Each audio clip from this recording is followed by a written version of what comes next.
Hello everyone. In today's video, I'll guide you through how to send Bitcoin using the Kraken app. Whether you're transferring to another exchange or a wallet, this step-by-step process will make it easy and secure. First, open the Kraken app and log into your account. Navigate to your portfolio, and you'll see your available Bitcoin balance. Select Bitcoin, and in the top right corner, tap on the three dots. From the menu, choose Withdrawal.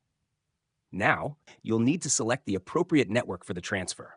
To find this, open the receiving platform or exchange. For example, if you're sending to Bitvavo, go to the Deposit Bitcoin section on that platform.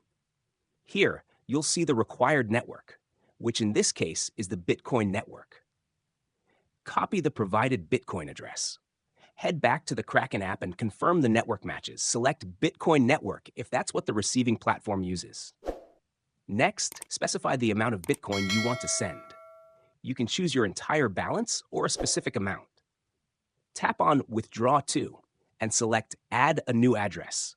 Paste the Bitcoin address you copied earlier and click Next. You'll be prompted to add a name or description for the address.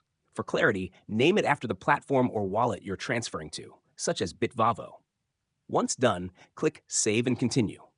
Kraken will send a confirmation email to verify the new withdrawal address.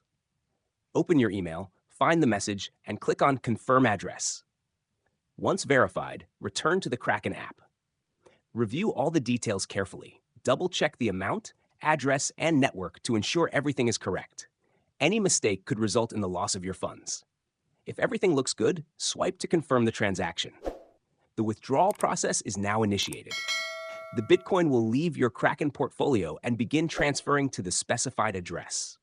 Keep in mind that it may take some time for the funds to appear in the receiving platform, depending on the network. And that's it. You've successfully sent Bitcoin using the Kraken app. If you found this guide helpful, be sure to like, share, and subscribe for more informative tutorials. Thanks for watching, and see you in the next video.